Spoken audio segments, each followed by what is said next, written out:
Okay, so now that we know what a neural network is, let's see what deep learning is. So deep learning is it's a neural network with big lot of hidden layers. So instead of having 2 or 3 hidden layers, we have maybe sometimes 10 or 1,000, sometimes 1,000 of hidden layers. And instead of having few neurons on the input layer, we will have a lot of input neurons on the input layer. For example, instead of having the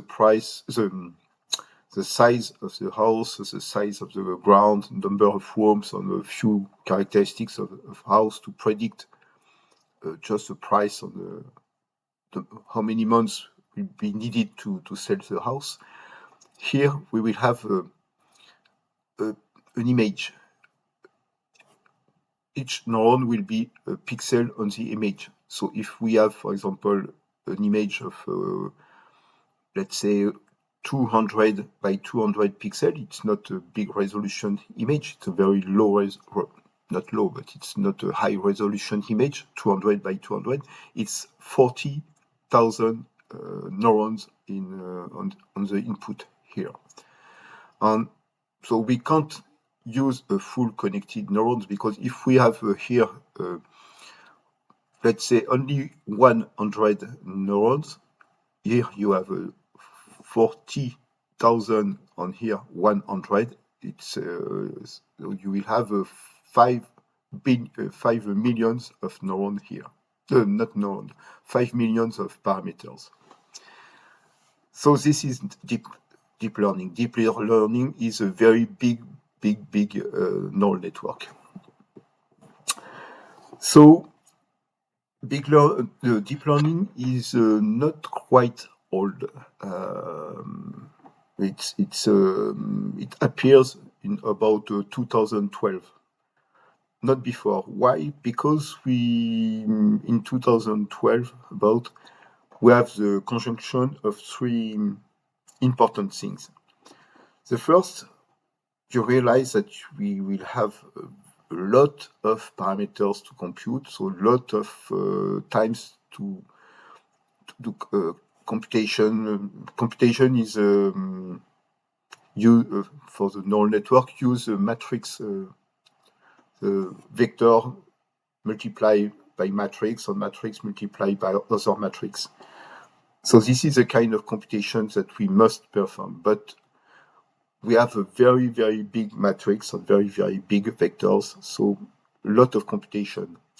And now, with the help of a GPU, the graphical process unit, just like this NVIDIA card, we can compute, we can parallelize the computation needed for the deep learning neural network training.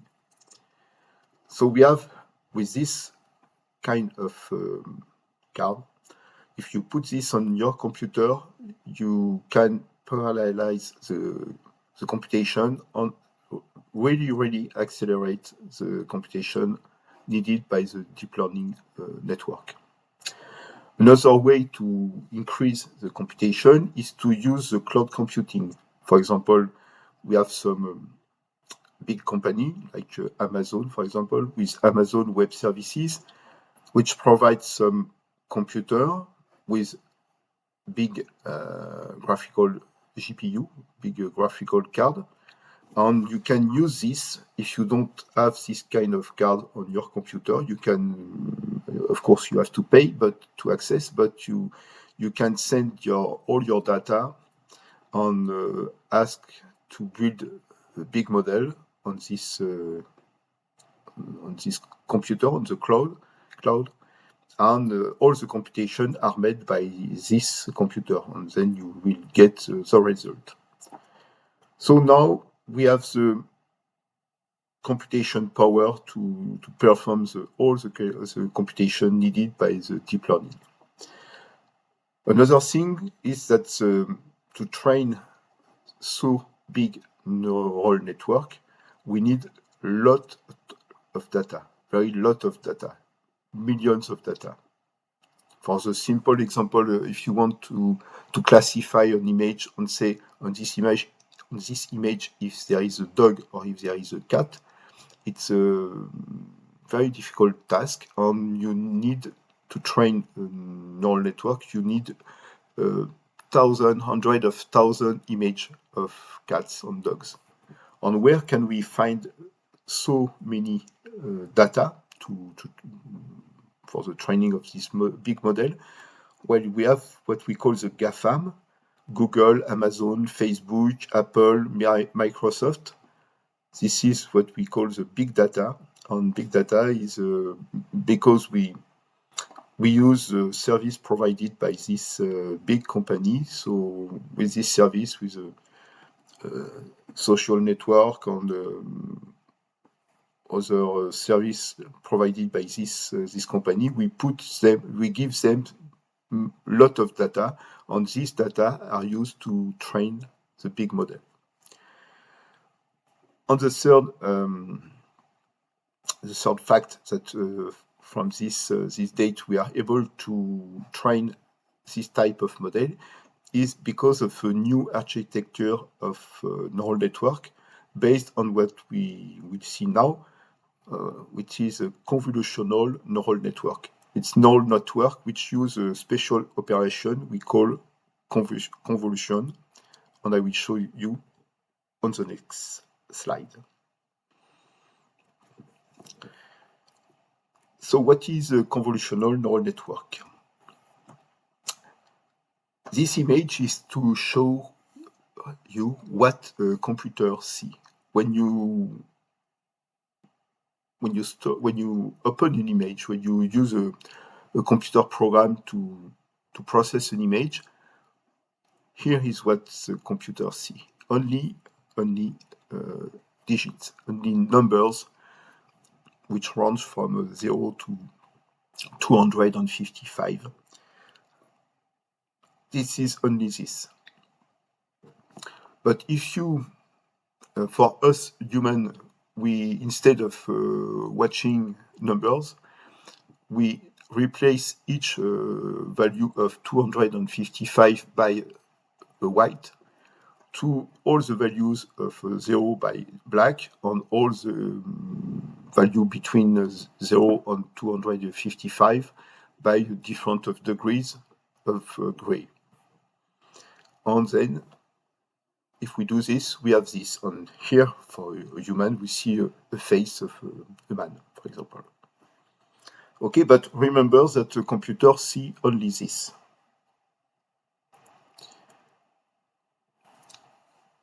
So, what is convolution? Convolution is an algorithm, a kind of algorithm, which is mainly used in the computer vision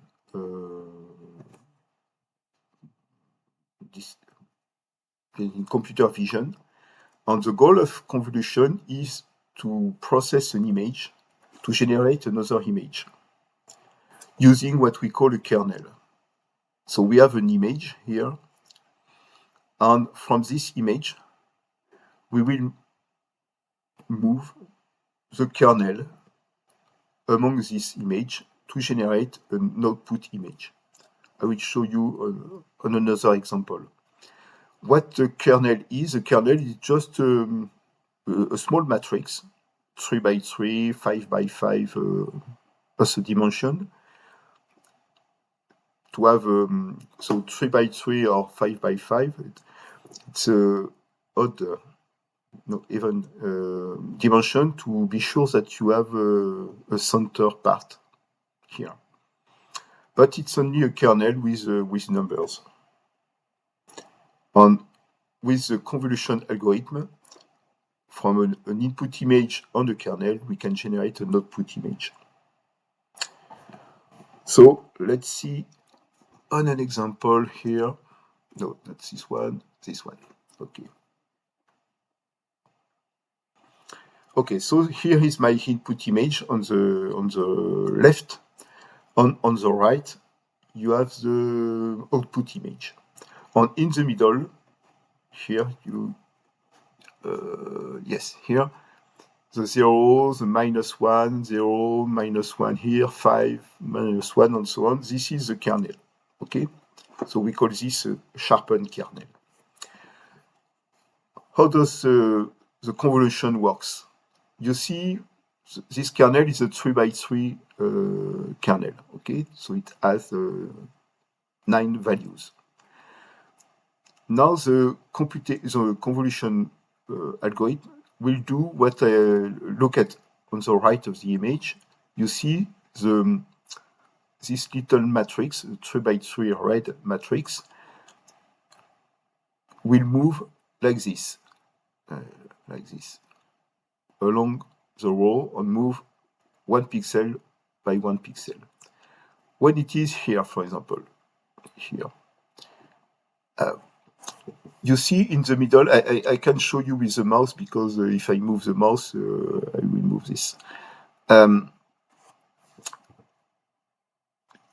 To compute the value on the right image, the value on the right image, which is inside the small red square, we do the following computation. We get from the left image, we get the upper left pixel, which has a value, because it's a middle gray, it has a value of 140, and we multiply this by the corresponding in position kernel, so the value of kernel. So the value of kernel in the top left is 0. Then we get the top middle value, which is a 213, and we multiply this by the top, the top middle value of the kernel, which is -1. And we do this for all the 9 pixels. And each value of pixel is multiplied by its corresponding value of the kernel. We do all the computation, and we divide by -9 because we have 9 pixels, and we get the value of 63. You see this here, okay?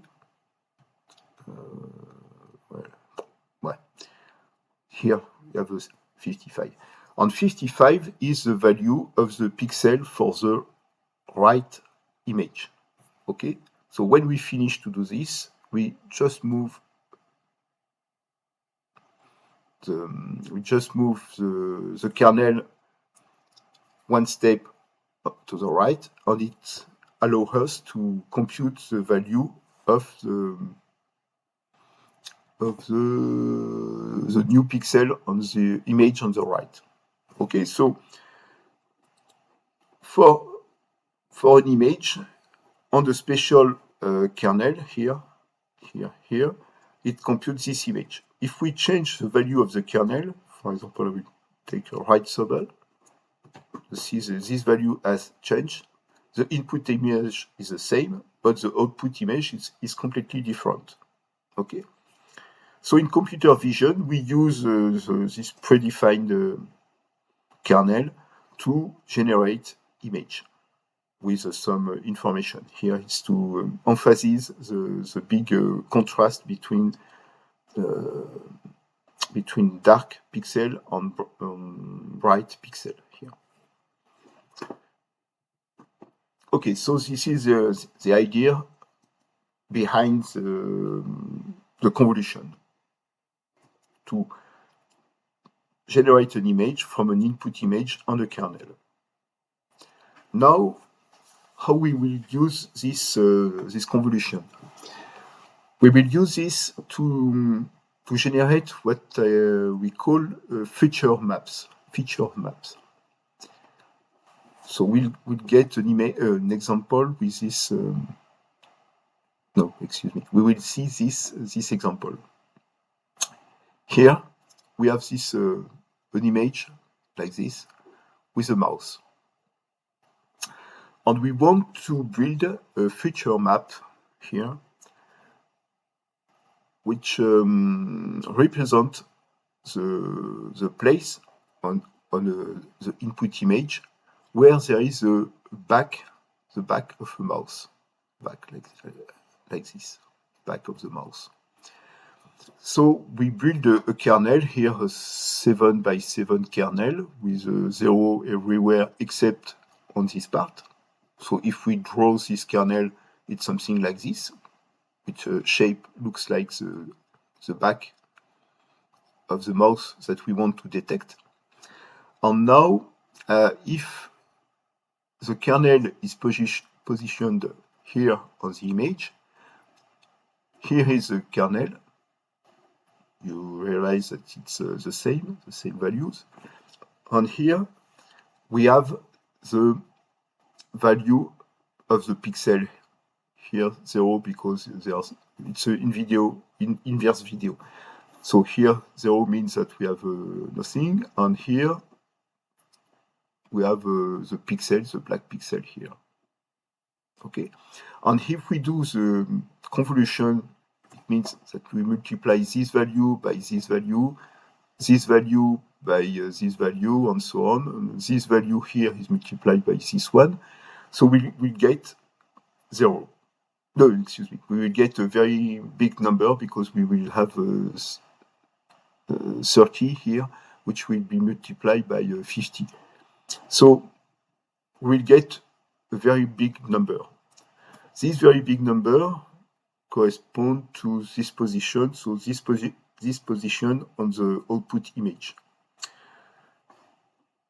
This number is normalized to 0 between 0 and 255 because it's a very, very big number. We will put 255.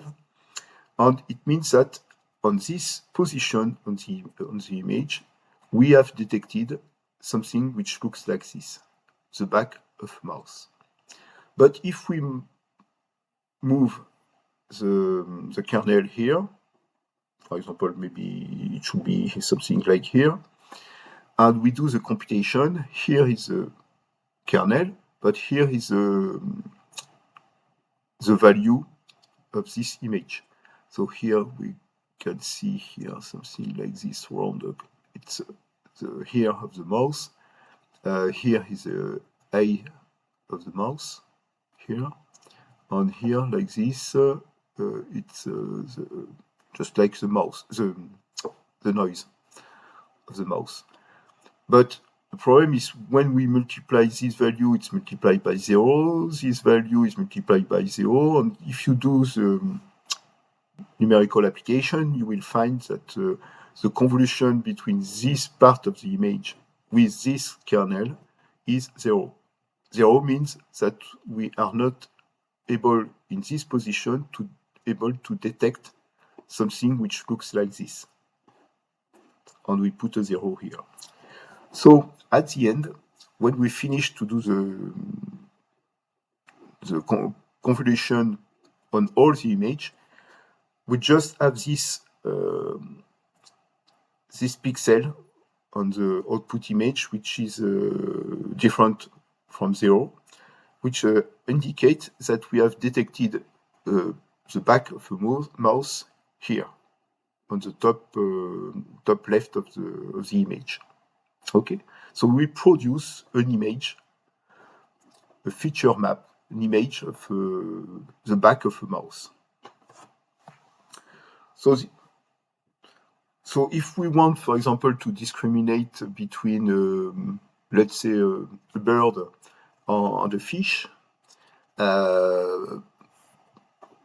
one way is to produce an image like this, an image of leg. Try to find a leg feature map. Each time we find a leg with a detector like this on the image, we will have a pixel which highlight. And for a bird, we will have 2 pixels with different from 0. But for the fish, we won't be able to detect this kind of feature, this kind of characteristic with our kernel. So all the pixels will stay black because we are unable to find a leg for the fish. So comparing the feature map of the leg for bird and feature map for leg for fish, we can discriminate if it's a fish or a bird on the image. This is the idea of convolution and the use of convolution to produce feature maps to help the system to produce, to discriminate between different classes. So how does the system works with the convolution? The convolution is represented here by this small matrix. It's, for example, here a 5 by 5 matrix.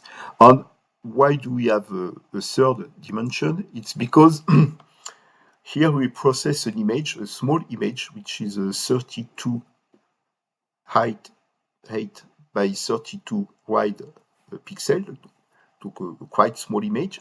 But here the 3 means that it's a color image. So we have a 32 by 32 matrix for the red part, another one for the green part, another one for the blue part. So we have a 3 dimension here for the red, green, and blue. And all these image, red, green, and blue, are image of 32 by 32. So the parallelogram, the blue parallelogram shape here represents color image. And if we want to perform the convolution algorithm on a color image, we need to have a 5 by 5 for the kernel, but 3 kernel, one for the red part, one for the blue part, one for the green part. So if we put this kernel with a convolution algorithm, it will generate an image like this. An image which has a size of 32 by 32, this one, by 1. Okay? So this is one image generated by this kernel. But now, if I decide not to use only one kernel, but if I decide to use 10 kernels, I will have here 10 images like this.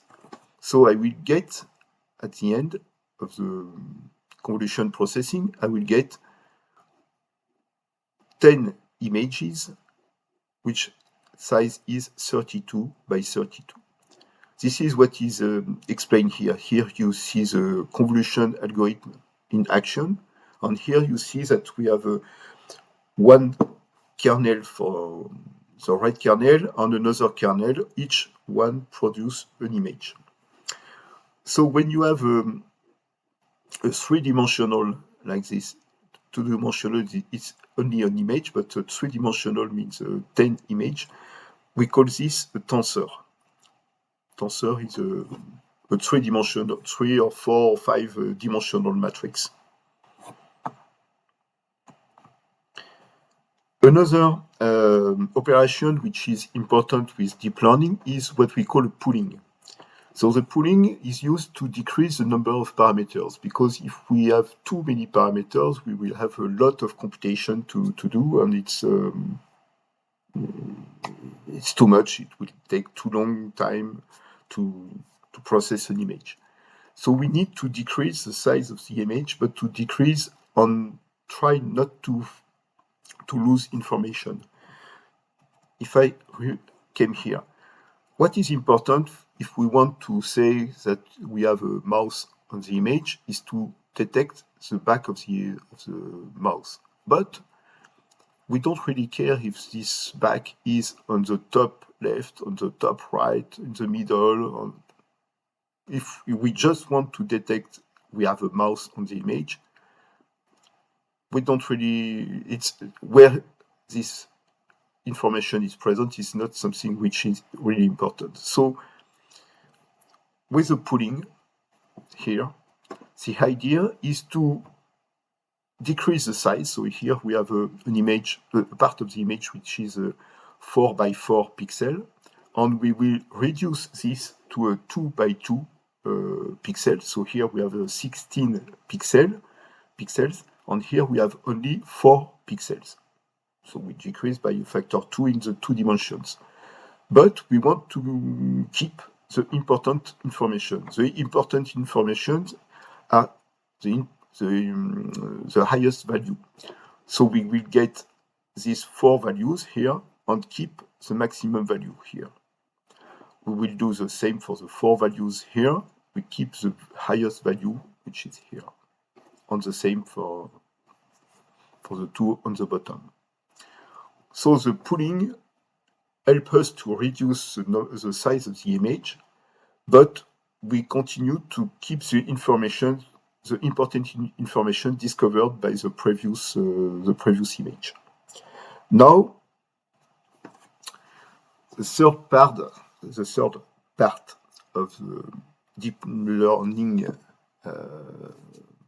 network is the classification. So classification is something it's something that you should know because it's a fully connected neural network. Okay. So just before the classification part, we will have here a tensor. On there is a step,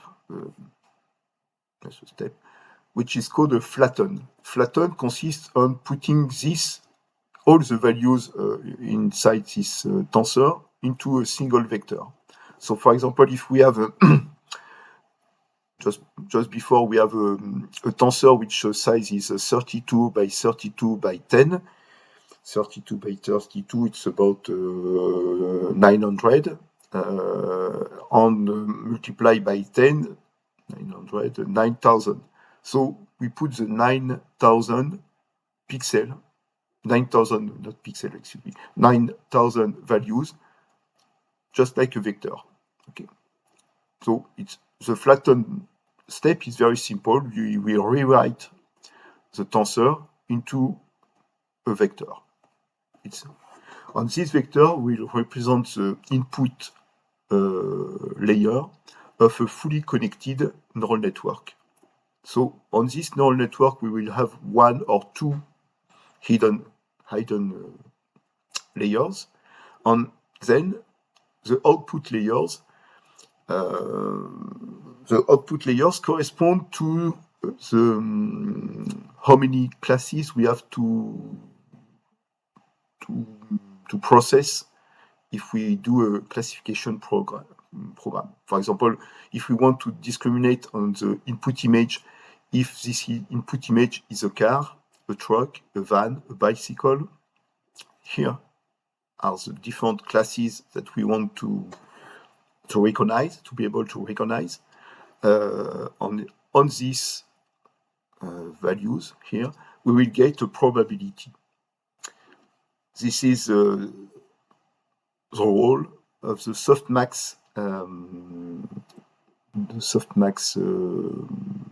step to convert the numbers into probability. Probability means that each number inside each output number here will be a number between 0 and 1, and the sum of all the numbers here is equal to 100%.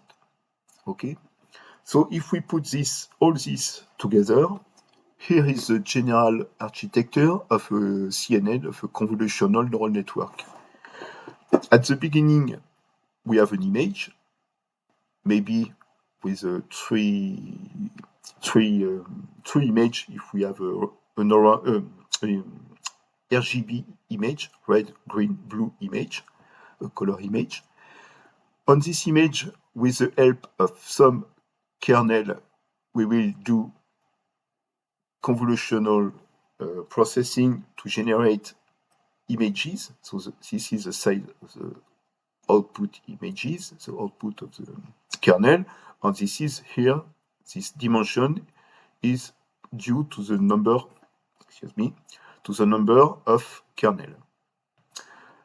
Next, we do pooling. So it's a 2 by 2 pooling. So here we have a 4 by 4, and here we have a 2 by 2, so it reduced by a factor 2 in this dimension and a factor 2 in this dimension, but here we still have 10 image, because here we have 10 image, for example.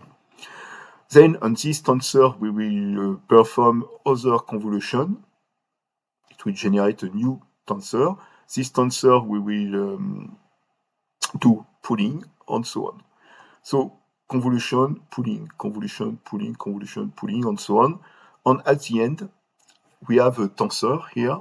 This tensor is flattened. So this corresponds to the input values of a fully connected neural network. This neural network do some computation and generate prediction here with the help of softmax to have values between 0 and 1, and the sum of all these values equal to 1. And then we have here a system which is able to classify an image, something which has a lot of information, an image, into different categories like this, a car, if it's a truck, if it's a van, and so on. So what the training process has to do? The training process has to compute just before the weight of the which are on the fully connected neural network, okay?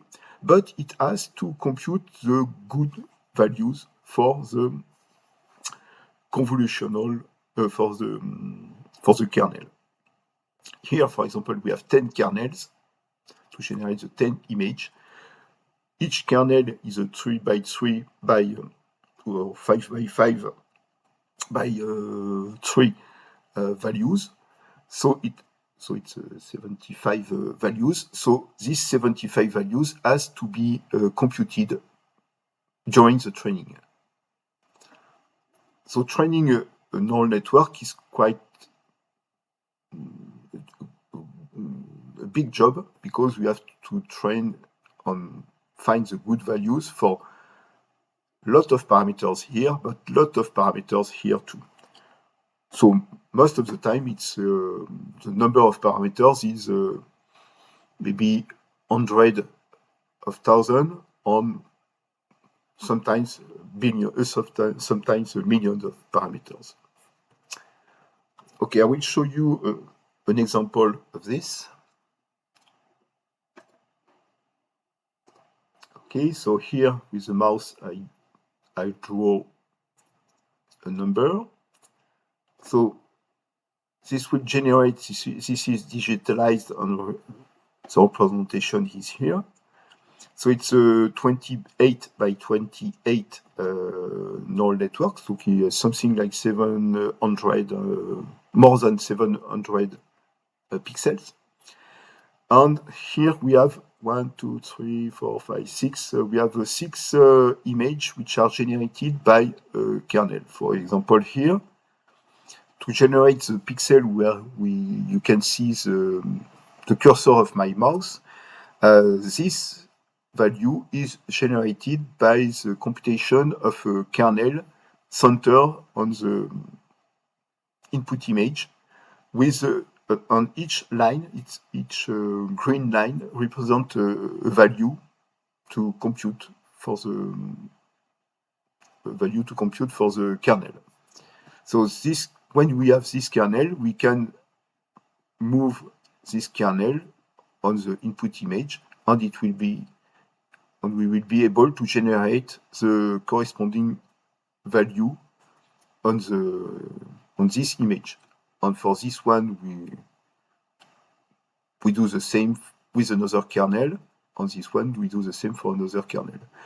Between here and here, it's only a 2 by 2 pooling.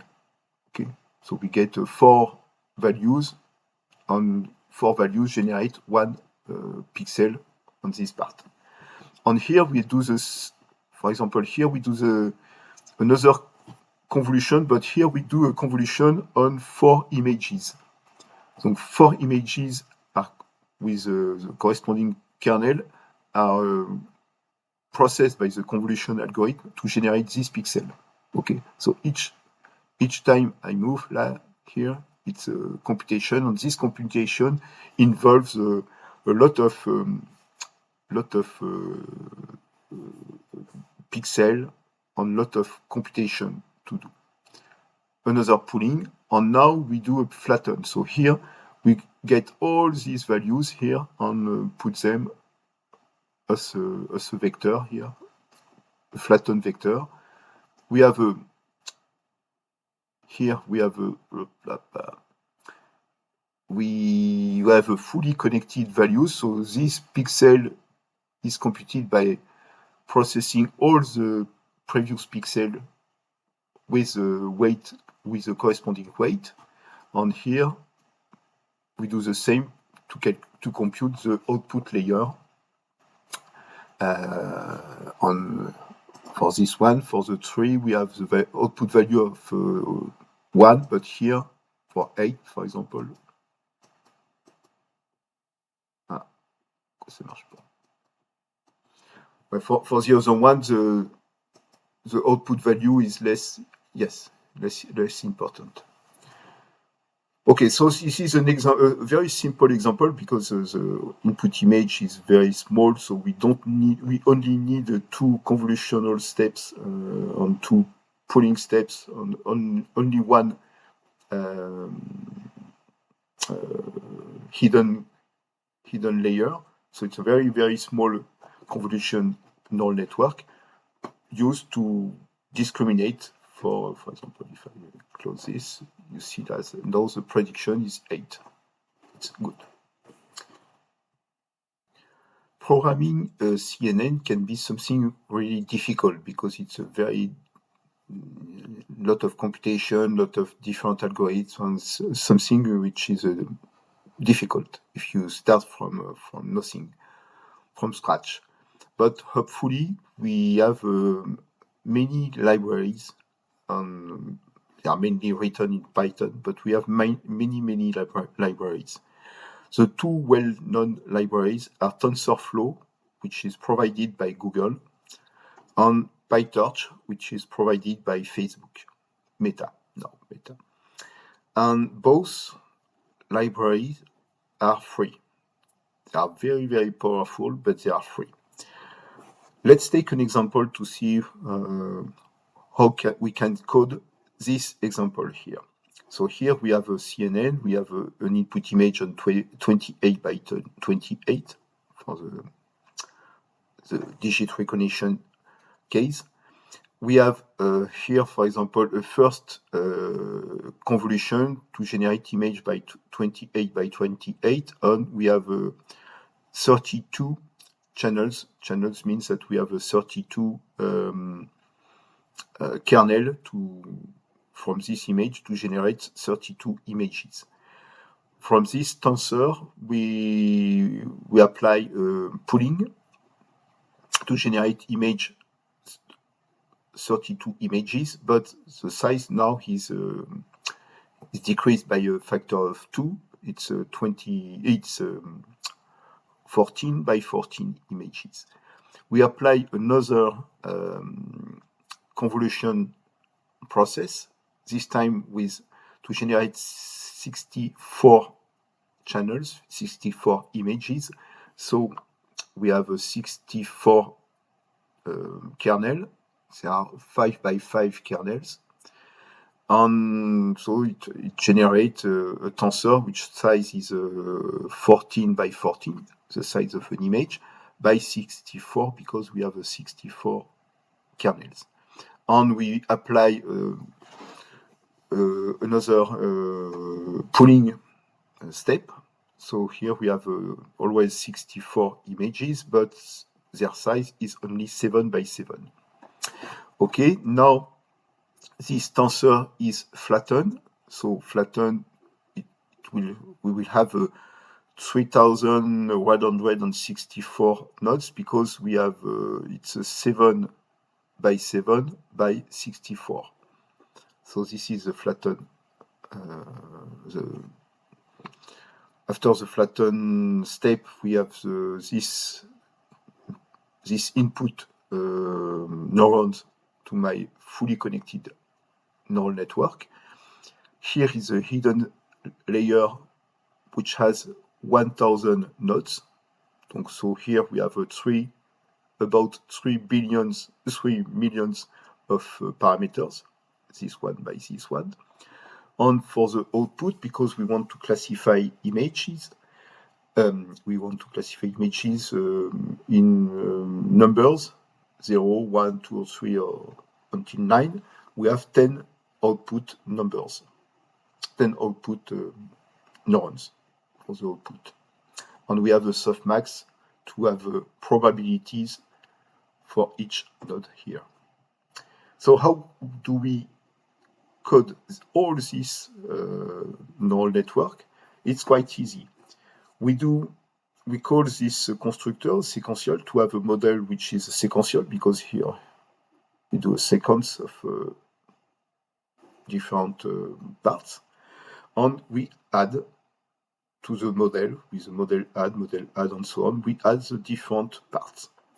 So first we add this part. This one is a convolutional 2D. We have a convolutional in 2 dimensions.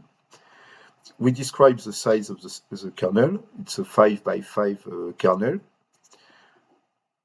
The activation function is a ReLU, so we can have sigmoid or ReLU. And the input is the size of the input shape. The input shape is 28 by 28. So this is enough, this description, to add this to the model. Then we add a max pooling of a 2D max pooling. The stride 2 by 2, it means that, the size 2 by 2, it means that we get 2 pixels with 2 pixels to produce 1 pixel. And stride by 2 by 2 means that we jump to the 2 next pixel. We do the same for this convolution. So this convolution is 64 kernels. The kernels, the size of this kernel are 5 by 5, and the activation function is a ReLU. This is for the max pooling here. We call a flattened step to flatten this tensor to this vector. Dance, it's a fully connected layer. We call this a dance. So a dance layer with 1,000 nodes, 1,000 neurons. The activation function here is ReLU2. Another dance here. The output here, the number of neurons is the number of class. The number of class is 10, because we want a class for 0, class for 1, class for 2, and so on. And the activation function is a softmax to produce a number between 0 and 1, and the sum equals 1. Okay, so with only 10 lines of Python, we are able to describe all this CNN. So very, very powerful libraries on free. Now, something which is really important is transfer learning. Okay, so imagine that you want to generate a CNN model to classify image, for example, medical image, or to detect if on an image there is a cancer, or it's a normal means there's nothing, no cancer.